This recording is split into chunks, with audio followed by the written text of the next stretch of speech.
Nous les avions découverts photographes dans un précédent reportage. Regardez, nos invités ce midi se mettaient ici en scène avec humour. Boualem Aznag et Stéphane Grellet, deux Ardennais qui aiment faire bouger les lignes. Ils sont amis, drôles et sympathiques et parfois sérieux aussi. Bonjour à tous les deux, merci d'être là. Bonjour. Alors vous publiez 2 livres ensemble. Le premier est très sérieux, donc je le disais, Conduire sa classe, 30 conseils en vidéo, le voici. Stéphane, vous êtes professeur des écoles.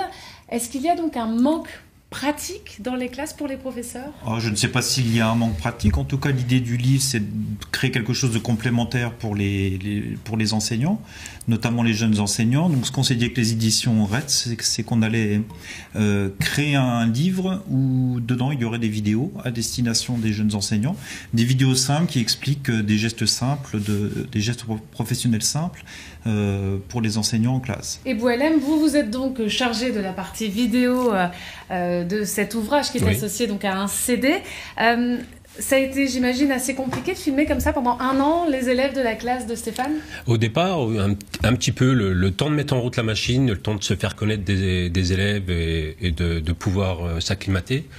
Et assez rapidement, les élèves m'ont bien accepté, on fait abstraction de la caméra et ça s'est déroulé tout simplement et tout naturellement. Et chaque vidéo vient appuyer un chapitre du livre et inversement. Pour l'aspect filmé, il a quand même fallu trouver quand même ce naturel, on va dire.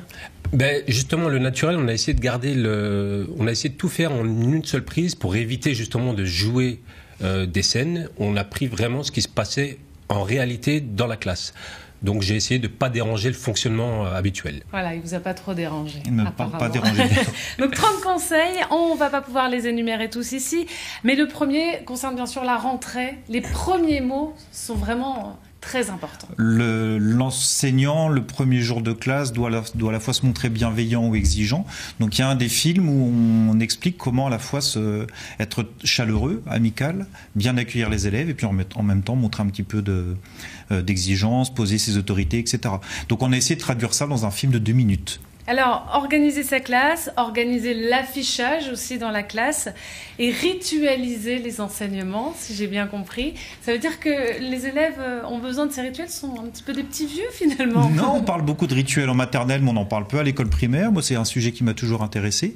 Et l'idée d'un des chapitres et un des films du livre, c'est comment tous les matins, quand les enfants arrivent, mais ça beaucoup d'enseignants le pratiquent, proposer un jeu, une activité, même plusieurs, tous les matins, toujours la même, pour que les enfants se sentent en confort, voilà, c'est ça, et pratique les mêmes compétences. Alors il est temps de passer au deuxième ouvrage, parce qu'en écrivant ce premier ouvrage, vous avez beaucoup ri, et donc un deuxième ouvrage, le voici, Le bonheur est dans le préau, sort également.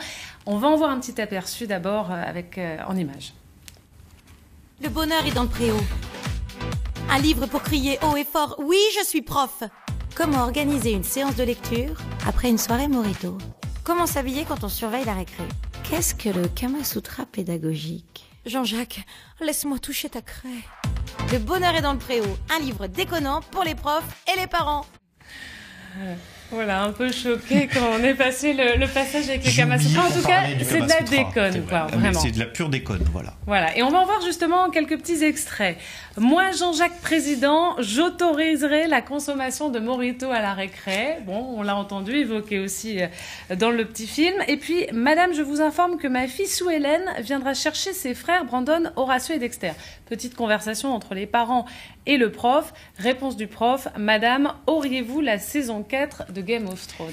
Vous voulez juste nous montrer que les profs sont comme tout le monde. Ils sont normaux. On est dans la vie quotidienne, on n'est pas du tout sur un piédestal, donc on a une vie à côté de l'école.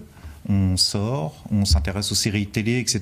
Et l'idée du livre, c'est aussi démystifier un petit peu l'image du prof et puis aussi démystifier la relation entre les parents et les profs. Et justement, Boualem, vous qui n'êtes pas prof mais animateur, vous me disiez en préparant l'interview que voilà, c'est un métier que vous admirez.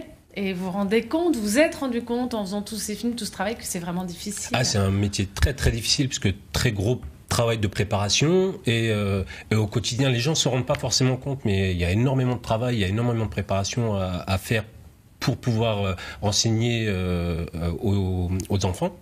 Et c'est un métier que j'aurais pas pu faire moi à titre personnel. Voilà, c'est en tout vraiment cas, certains très disent dur. le plus beau métier du monde. Merci beaucoup à tous les deux d'être Merci à venus. vous. Conduire sa classe, 30 conseils en vidéo et le bonheur est dans le préau. Il y a également une page Facebook. Vous avez déjà 15 000 fans.